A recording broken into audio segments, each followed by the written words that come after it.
Sama mungkin yang setuju undang-undang tadi ya tentang rumah tangga, kalau istri gak mau dikumpuli tetap dipaksa, nanti suaminya bisa dilaporkan ke pengadilan gitu. Saya pasti mikir saya bukan masalah pengadilannya, pasti istrinya cantik. Kalau jelek kan nggak mungkin dipaksa.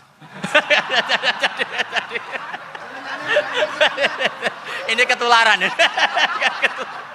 Jadi saya cara berpikir tuh, jadi tak pikir lucunya saja, bukan pikir serius. Ketularan ya sudah ketularan ini. Karena keburukan itu mudah nular.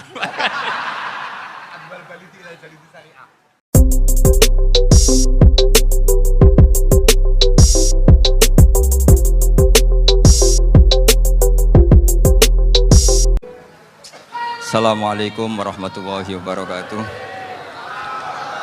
Bismillahirrahmanirrahim. Allahumma sholli wa sallim ala sayyidina Muhammadin wa ala alihi washabbihi asma'in nama ba'du. Sedanten ingkang kula hormati wabil khusus teman bapak kula Kiai Haji Agus Ali Masyuri. Beberapa kiai yang tanpa ngurangi rasa hormat, saya hormati semua. Ini ada beberapa Gus. Ini saya ngaji insyaallah 1/4 jam. 1/4 jam nanti yang menghisap Gus Kausar berapa Gus? 10 menit. 10 menit. Begini, sebetulnya saya membela semua umat Islam itu ahlul jannah.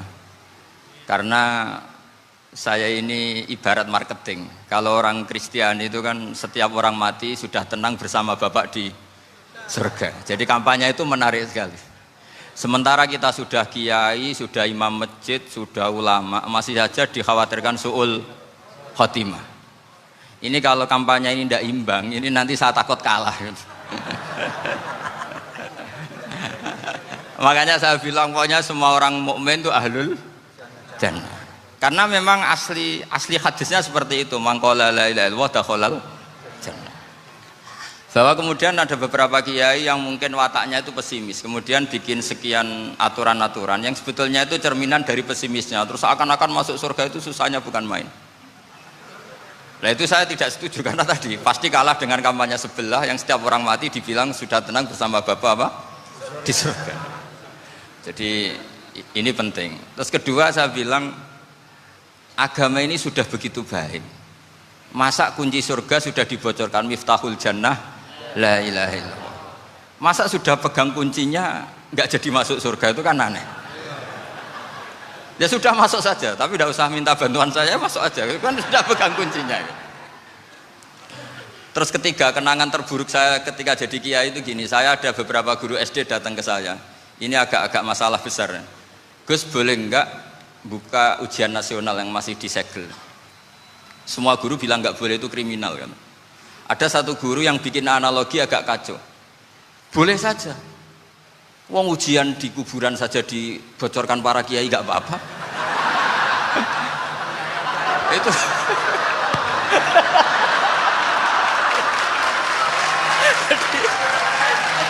Tapi ini kriminal ya. Perhatian kepada kiai, nggak boleh memukul pemateri.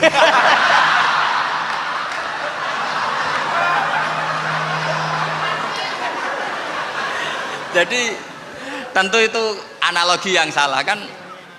Marrobuka kan, Tuhan kamu siapa, nabi kamu.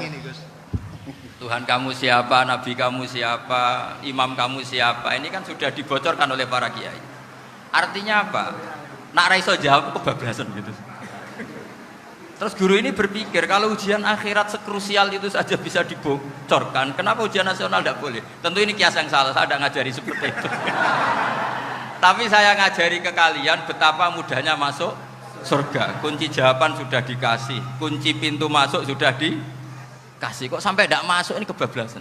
Paling salah gurunya. Jadi ini kenapa saya sering cerita orang mukmin semuanya itu min ahlil jannah, itu saya jamin. Sama tidak usah takut su'ul khotimah, tidak usah takut berlebihan seperti itu. Karena setahu saya, setidaknya saya mewakili ulama zaman ini. Rata-rata guru kita ini bermadzhab Syadzili dalam berkeyakinan berpikir tentang Allah. Di antara ini yang mulai saya ngomong serius, supaya tadi kan guyonannya sudah diambil Gus Reza sama Gus Kausar. Saya tahu kenapa mereka guyon. Kalau ngomong serius takut kalah sama saya.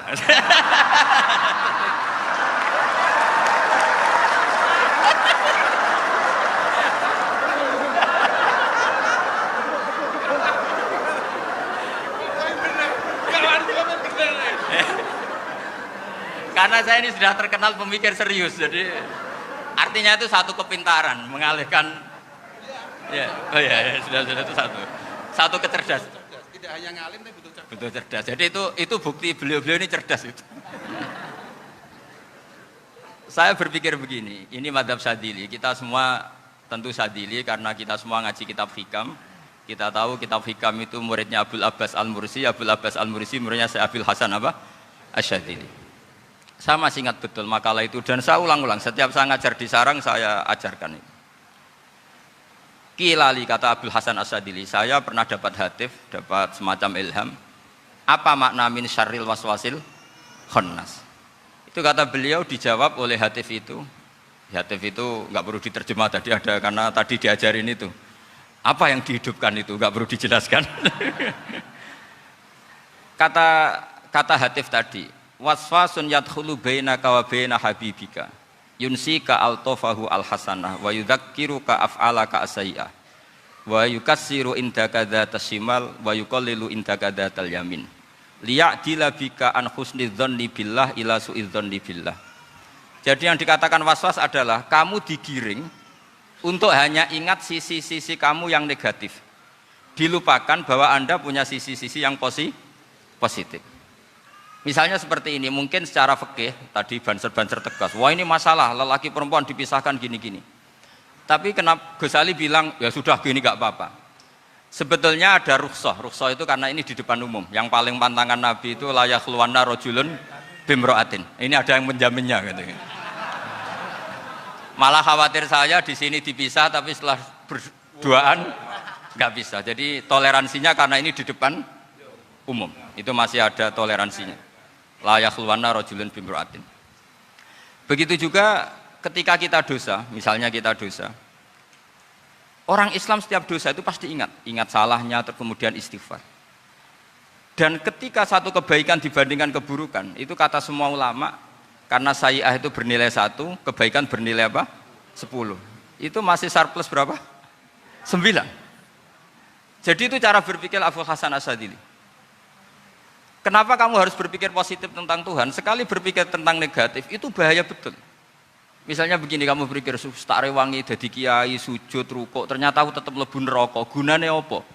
Itu menurut saya kan nggak punya akal. Sujud itu satu kelaziman menghamba kepada Allah. Normalnya seorang hamba itu ya sujud.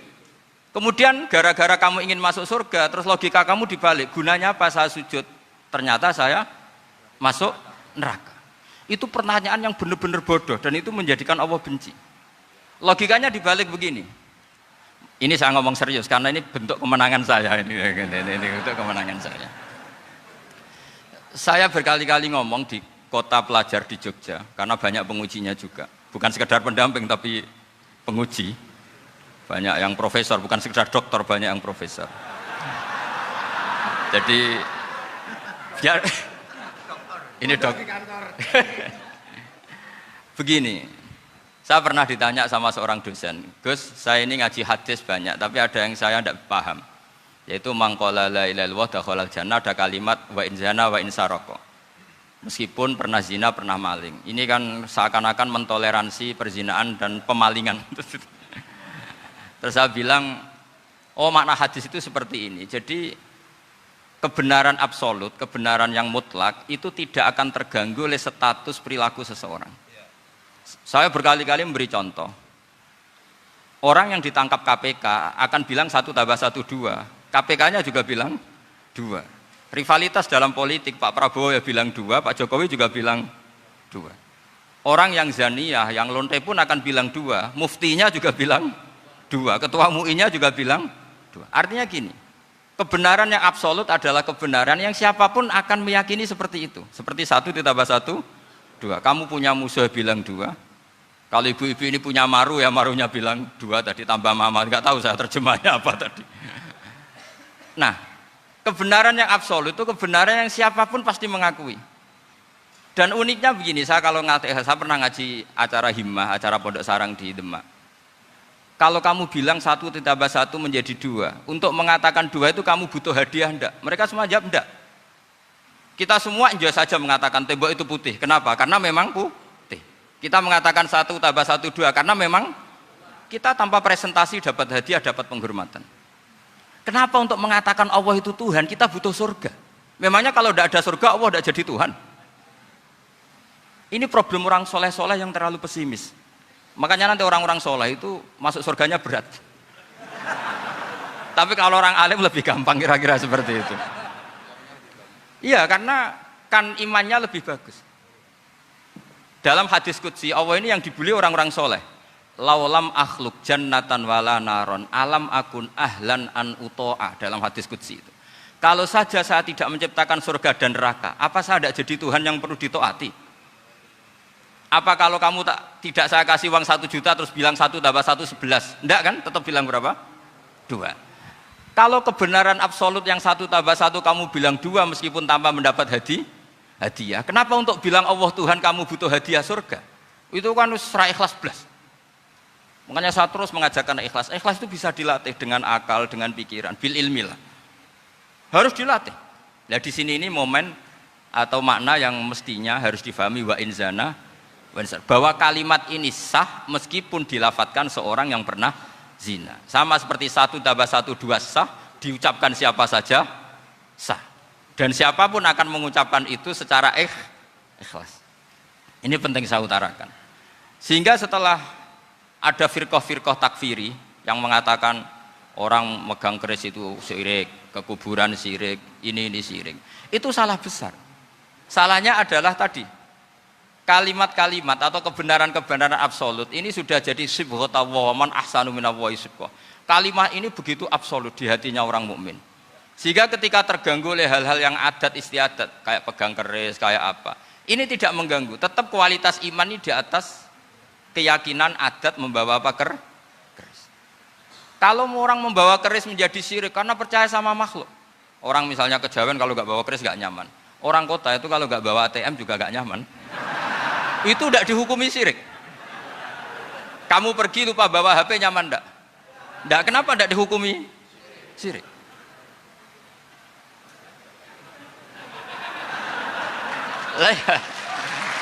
Jadi ini logika-logika. Jadi makanya ini Gus Reza boleh ngeritik saya. Saya itu berkali-kali bilang, saya termasuk ulama yang mau bikin gerakan cangkem elek.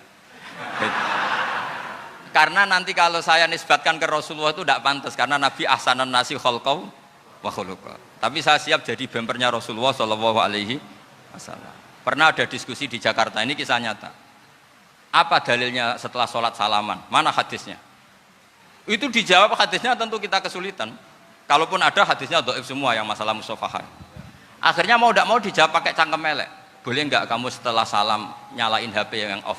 Boleh. Boleh enggak ke kamar mandi? Boleh. Oh berarti kencing boleh, nyalain HP boleh, yang enggak boleh itu ingat Allah. Karena mereka mengkritik wiridan, ngeritik salam. Akhirnya mikir deh, ada enggak hadisnya orang setelah sholat nyalain HP? Enggak ada kan? Tapi mereka nyalain HP enggak hambatan, tapi untuk salaman masalahkan. Ke kamar mandi boleh, tapi untuk wiridan enggak boleh. Akhirnya mereka sadar, oh iya. Lama-lama dibisi gini yang kelompok itu. Kamu itu korban aliran supaya kamu gak ingat Allah, ingatnya HP-nya. Sehingga orang wiridan kamu kritik, orang nyalain HP tidak kamu kritik. Itu kelompok itu adalah kelompok orang-orang yang supaya orang Islam itu lupa Tuhannya. Itu gerakan cangkem elek, tapi jadikan orang sadar. Jadi ini penting. Jadi kalau kamu tidak bisa bela agama dengan jalan yang lurus karena tidak bakat gitu. Gak apa-apa pakai cangkem elek tadi, karena gak mungkin gerakan ini dinisbatkan kepada Rasulullah Shallallahu Alaihi Wasallam. Kalau soal sanad, saya punya sekian sanad tentang itu, tapi tidak usah kamu ikuti. Ada orang tanya, ya Pak Kiai kalau setan dibakar di neraka panasan enggak? Ya panasan. Lo kan setan dari api, ngapain harus panasan? Kan materinya sama. Terus Kak Kiai tadi gak kesulitan, dia ngambil pasir, disawur di wajahnya. Wah sakit Kiai, kamu kan dari tanah, kena tanah kok. Jadi itu ada sekian, artinya gini ya, kalau kesulitan jawab pakai baik-baik ya sudah pakai cangkem elek itu aja kan. Nah, tapi tentu kan gerakan ini tidak mungkin dinisbatkan kepada para nabi.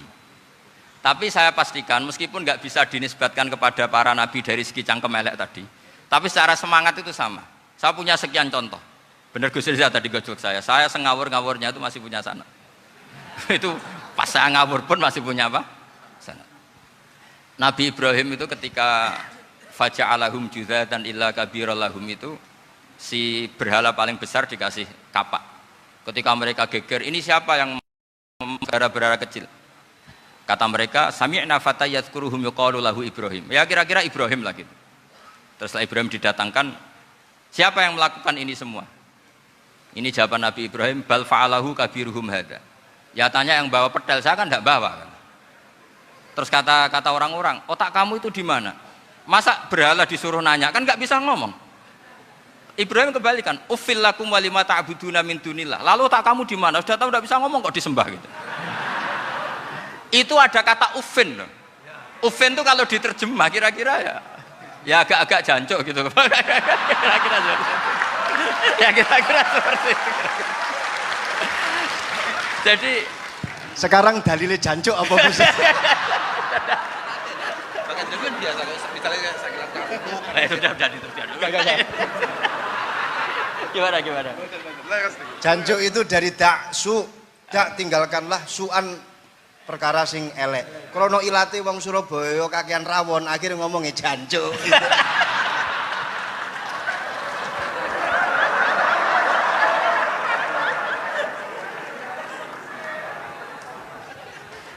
Jadi mulai dulu melawan kebatilan itu harus pakai logika yang vulgar. Karena memang nggak mungkin dengan bahasa-bahasa priayi itu nggak mungkin. Dan ini penting saya utarakan. Nah, kalau nanti nggak mungkin dinisbatkan kepada Rasul karena Nabi adalah ahsanan nasi khalqa wa khuluqa, kita yang ngambil alih saja. Gus Reza, saya, Gus Kaustan ini cara cangkem elek kan pantas. Luas. Selain bakat ya sudah natural. Karena memang itu cara kita menjelaskan kebenaran. Saya ulang lagi, itu cara kita menjelaskan apa? Kebenaran. Mau tidak mau. Saya pernah ditanya sama seseorang, Gus, beberapa nabi itu kan poligami itu bukti hipersek. Karena yang tanya itu orang nasionalis yang nggak pati senang Islam.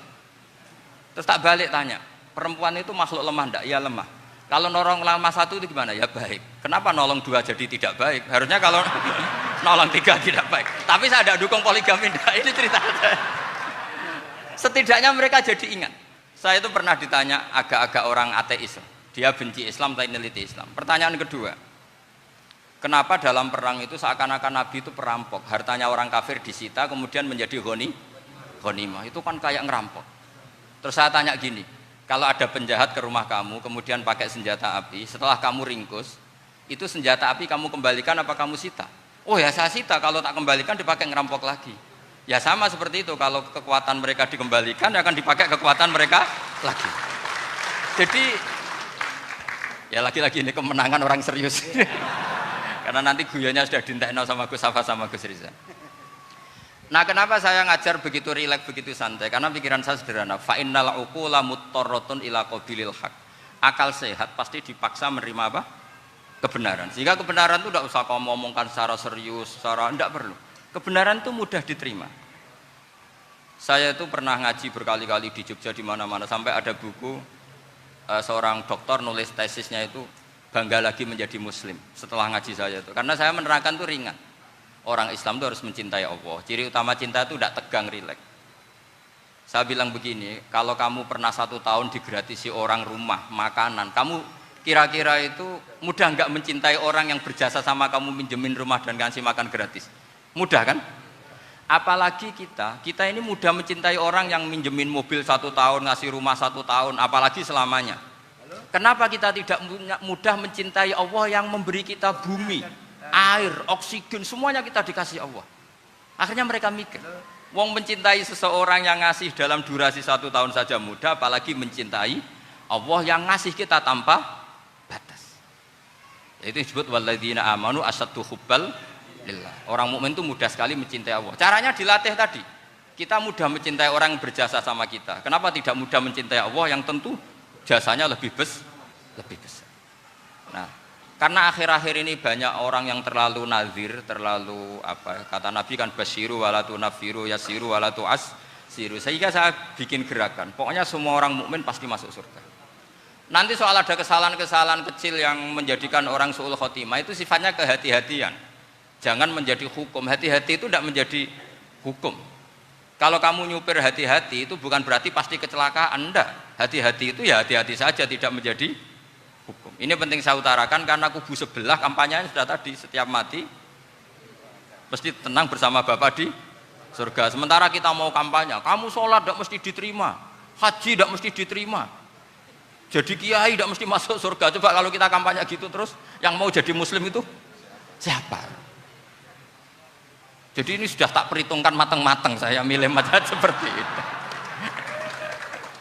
Ya ini saya pikir sudah, ini pembandingnya supaya punya waktu. Saya suka sekali. Nah ini yang sesi terakhir ya, sesi terakhir. Saya akan cerita fikih karena Nyun sewu Gus, ada iklan sebentar dari ibu-ibu, pentolan mic kurang dekat ke mulutnya Gus Baha.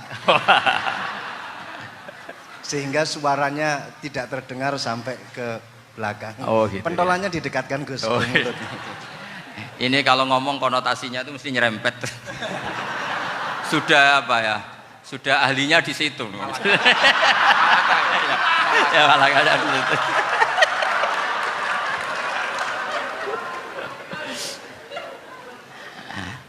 Dalam sesi terakhir saya cerita pentingnya pembanding. Imam Rafi'i itu yang ngarang kitab Muharrar. Kitab Muharrar ini adalah ringkasan dari kitab Al-Wasit. Al-Wasit itu karangannya Imam Ghazali. Al-Wasit sendiri ini khas ngaji NU, karena NU maknanya Nahdlatul Ulama, gerakan para ulama. Jadi kalau nggak ngerti alim-alim seperti itu ya ada NU. Sebenarnya sampai itu pasnya Nahdlatul Ummah, gerakan umat. Tapi kan sudah jadi partai politik Nahdlatul Ummah. Karena yang katakan NU itu Nahdlatul Ulama, gerakannya para ulama. Imam Rafi'i itu berpendapat sujud itu cukup pakai batuk, pakai jidat. Itu dalam kitab Muharrar. Wal asoh anna sujud yasihu mau cukup biwat iljabah. Ketika Imam Nawawi mentasih kitab Muharrar namanya Minhajut Thalibin, itu mengkritik Imam Rafi'i. Kata beliau sujud itu untuk sah harus melibatkan 7 anggota karena berdasar hadis umirtu an asjuda ala sabati a'zumin, yaitu al jabhah wal yaden warubaten wal qadamen, yaitu jabhah 2 tangan, 2 lutut dan 2 qadamen. Akhirnya saya ngecek di kitab asli, Imam Rafi'i termasuk Ashabut Tarjih dan Imam Nawawi. 2 orang ini khilaf. Kan nggak mungkin kita sebagai musahihnya, karena yang khilaf ini 2 ulama besar, satu Imam Rafi'i, satu Imam siapa? Nawawi.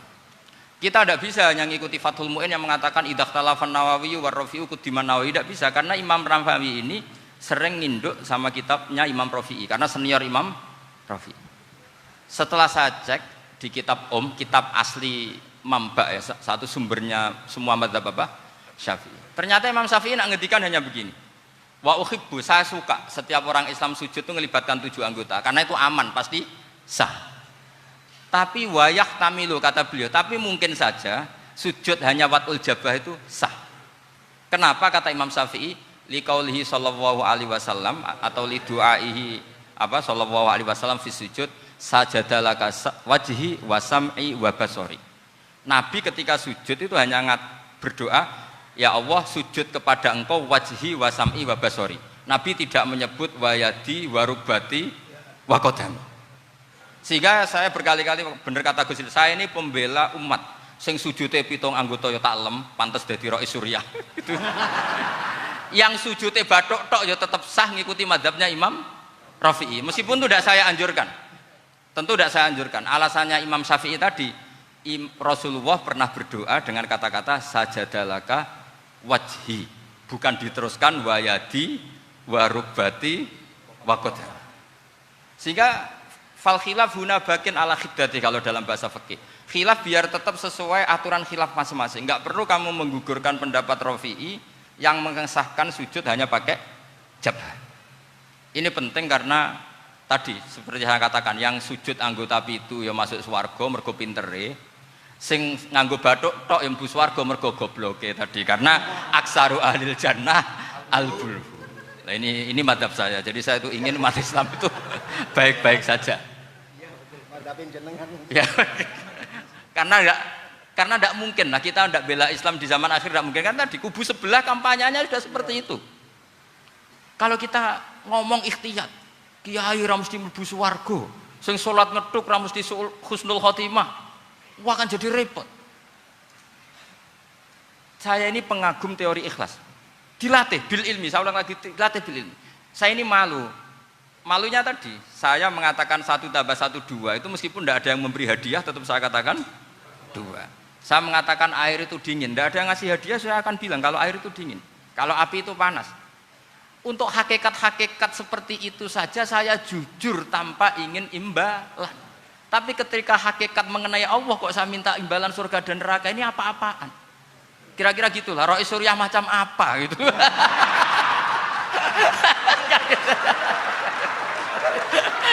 Ya saya kira demikian. Assalamualaikum warahmatullahi wabarakatuh. Waalaikumsalam warahmatullahi wabarakatuh.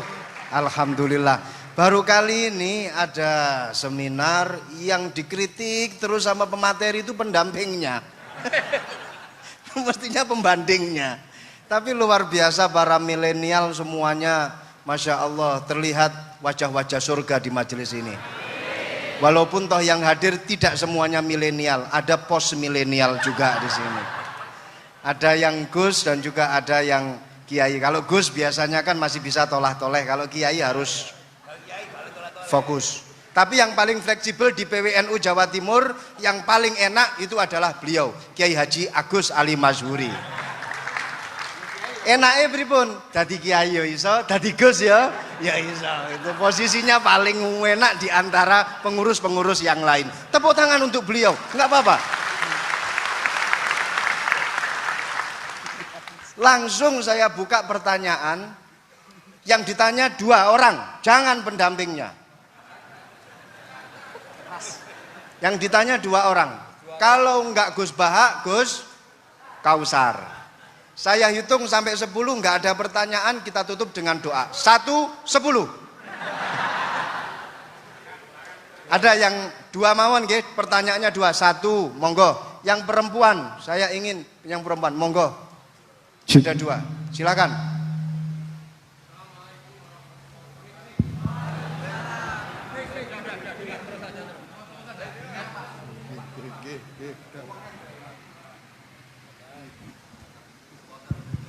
Bismillahirrahmanirrahim. Assalamualaikum warahmatullahi wabarakatuh.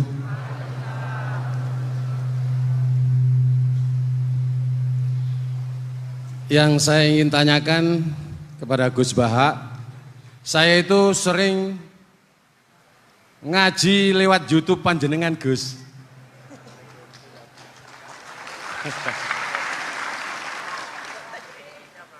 Insya Allah ilmu saya tambah walaupun tidak banyak. Yang saya tanyakan, nopo ilmu kula niki barokah? Yang pertama, karena saya ngaji lewat YouTube panjenengan, saya tidak izin. Untuk itu hari ini saya izin panjenengan, mudah-mudahan ilmu ingkang saya dapat dari panjenengan niku saged barokah niku Gus. Terima kasih. Wassalamualaikum warahmatullahi wabarakatuh. Waalaikumsalam warahmatullahi wabarakatuh. Langsung mawon Gus nggih, yang satunya dulu. Siapa aja? Oh gitu. Monggo Gus. Itu tetap barokah dan kebaikan itu mah nggak perlu minta izin. Kalau kebaikan minta izin jadi repot.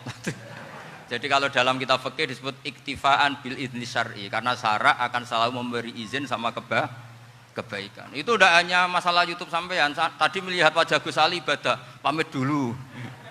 Nanti kalau ada orang alim lewat mau lihat juga pamit dulu. Lama-lama mau baca sholawat, ya Rasulullah pamit dulu mau baca sholawat. Jadi semua kebaikan itu cukup iktifaan bil idzni syar'i. Ya jelas ini ya. Oke, terima kasih. Jangan lupa pulsane tuku dhewe lek ndelok YouTube. Wifi-nya juga jangan nyolong. Harus passwordnya izin kepada yang punya wifi. baru nanti 100% barokah. Mbak yang belakang bisa berdiri, yang mau tanya tadi. Ya, silakan. Bismillahirrahmanirrahim. Assalamualaikum warahmatullahi wabarakatuh.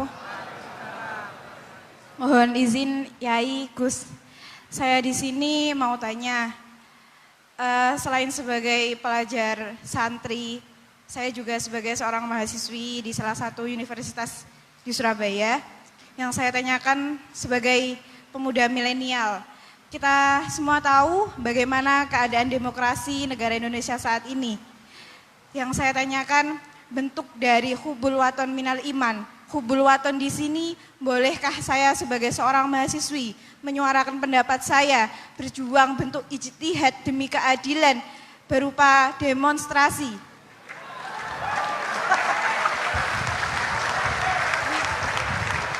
Ngapunten. Yang saya tanyakan di sini, bagaimana menurut Gus, apakah saya melakukan demonstrasi ini sudah baik atau sangat baik atau mungkin perlu dikaji kembali? Terima kasih. Wassalamualaikum warahmatullahi wabarakatuh. Hubungan antara demonstrasi dan hubbul wadon minal iman. Hah? Oh ya, hubbul waton minal iman. Monggo Gus.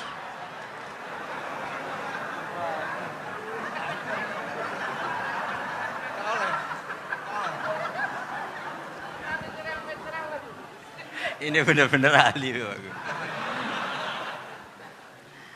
Begini kan, demonstrasi itu kan makna pokoknya itu kan apa? Memperlihatkan. Makanya demonstrasi kekuatan maknanya ya show ya, memperlihatkan satu apa? Kekuatan. Sehingga kalau dalam Islam itu ya fleksibel, asal itu tidak merugikan orang lain, tidak anarkis, tidak mandorot bagi kelompok lain tentu boleh. Bahkan kalau tidak apa? Menyuarakan suara kita tentu dengan cara-cara yang tetap islami ya, itu malah kita disalahkan karena berarti tidak ikut bertanggung jawab terhadap proses bernegara, tapi tentu disuarakan secara konstitusional dan secara baik.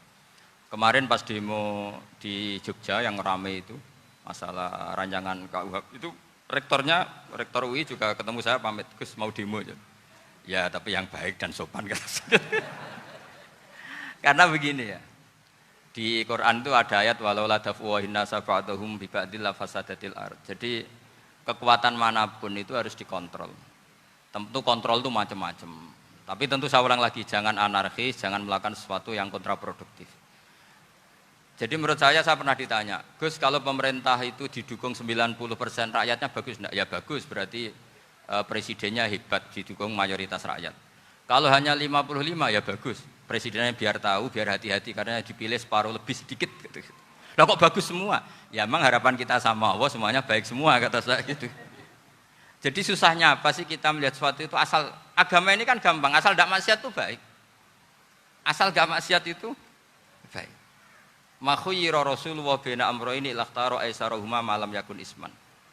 Jadi demo itu bukan, nah kalau demo yang diharamkan sebagian fatwanya ulama tentu yang maknanya yang anarkis. Kalau yang dihalalkan tentu maknanya yang tertib. Itu biasa dalam hukum fikih. Rasulullah ngendikan A, mahmalnya seperti ini. Rasulullah ngendikan B, mahmalnya seperti ini. Karena kadang ngendikanin Nabi cara zahir itu berlawanan. Misalnya Nabi ditanya, amal paling baik apa ya Rasulullah? Nyaur utang gitu. Karena biasa yang ngemplang mungkin yang tanya itu tukang. Tapi kadang Nabi jawab birrul walidain. Kadang jawab as-sholat li awwali waktiha.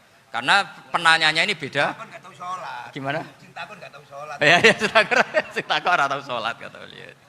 Kan gitu. Jadi ini penting saya utarakan karena zaman Nabi itu ya biasa Nabi misalnya ngendikan sesuatu itu. Terus ada juga sahabat yang memperlihatkan pendapatnya. Tapi tidak niat bantah. Masyhur itu dalam tarikh. Saya beri contoh yang masyhur itu. Nabi pernah sholat duhur itu 2 rakaat. Sebagian riwayat mengatakan asar, tapi yang lebih kuat itu duhur. Setelah 2 rakaat Nabi sholat, itu akabirus sahabat papan atas itu tidak ada yang ngendikan karena mereka sopan semua, tahu etikal. Setelah Nabi pulang sudah dekat pintu, ada sahabat yang berdiri. Ya Rasulullah, aku siroti sholatu amnasita. Ini sholat model kosor, apa engkau lupa?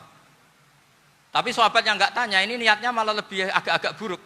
Baguslah kalau sholat terbaru 2, berarti besok ya 2. Karena pakai teori nasah mansuh, berarti hukum itu pakai yang terbaru. Jadi gayanya tidak tanya, tapi lebih sama. Mungkin yang setuju undang-undang tadi ya tentang rumah tangga, kalau istri nggak mau dikumpuli tetap dipaksa, nanti suaminya bisa dilaporkan ke pengadilan gitu. Saya pasti mikir saya bukan masalah pengadilannya, pasti istrinya cantik. Kalau jelek kan nggak mungkin dipaksa. Ini ketularan. Jadi saya cara berpikir tuh, jadi tak pikir lucunya saja, bukan pikir seriusnya. Ketularan ya, sudah ketularan ini. Karena keburukan itu mudah nular. Akhirnya Nabi kembali lagi, enggak, kullu dzalika lam yakun, semua itu enggak terjadi. Tapi Nabi sebagai orang yang sangat, ya sebenarnya enggak boleh dibahasakan sangat demokratis, sangat bijak. Nabi kembali lagi ke mimbar terus tanya, ahakun maqalahu dzulyaten, apa betul yang dikatakan dzulyaten tadi? Kata sahabat semua, betul ya Rasulullah, tadi engkau sholat hanya 2 rakaat. Nabi kemudian takbir lagi, meneruskan 2 rakaat terus salam. Artinya kalau demonstrasi itu dengan makna mengutarakan pendapat dengan cara yang dijamin konstitusi, ya itu kan normal-normal saja, nggak ada masalah. Saya pernah derekno bapak, itu ada pertanyaan yang benar-benar mengusik saya. Ada orang miskin datang ke bapak, Pak Yai, dadi wong melarat itu ra enak. Sajane ya wis suwe dadi wong melarat ra enak. Itu pas Ramadan. Kenapa kata bapak? Bapak saya itu teman akrabnya Gus Ali, senengannya ya guyon, mau meninggal aja masih guyon. Bapak itu guyon terus. Kenapa ya? Sudah puasa nggak makan, buruh orang, macul itu kan berat. Mau istirahat nggak boleh karena buruh orang. Enak dadi wong sugih puasa diam di rumah gini-gini terus. Terus kata bapak saya gini, enak wong melarat. Dadi wong sugih nak poso berat. Kok sakit ya? Esok mangan pecel, awan rawon. Enggak sore sidik sate. Jadi yang harus ditinggalkan itu banyak. Nak sampean kan biasa meninggalkan itu semua. Semenjak itu dia, oh iya, nak ngono podo-podo abot. Jadi hasutnya pada orang kaya terus nggak ada. Nah ini pentingnya ilmu. Jadi pentingnya pendamping tadi itu. Setelah diberi jelasan, oh maturuni ternyata podo-podo abot gitu. Dia nggak tahu susahnya jadi orang kaya. Ya sama seperti tadi. Yai saya puasa. Kerja gini-gini bojo sitok elek terus dari yang bojone 4 cantik semua abot aku. Karena harus ninggalkan 4 yang cantik tadi yang bisa menghidupkan tadi itu. Itu kan juga demonstrasi, artinya mengutarakan apa yang, jadi itu saya pikir seperti itu. Ya ini pokoknya gitu aja ya. Assalamualaikum warahmatullahi wabarakatuh. Waalaikumsalam warahmatullahi wabarakatuh. Tepuk tangan untuk beliau. Kita doakan semoga beliau sehat walafiat, panjang umur, jembar rezeki.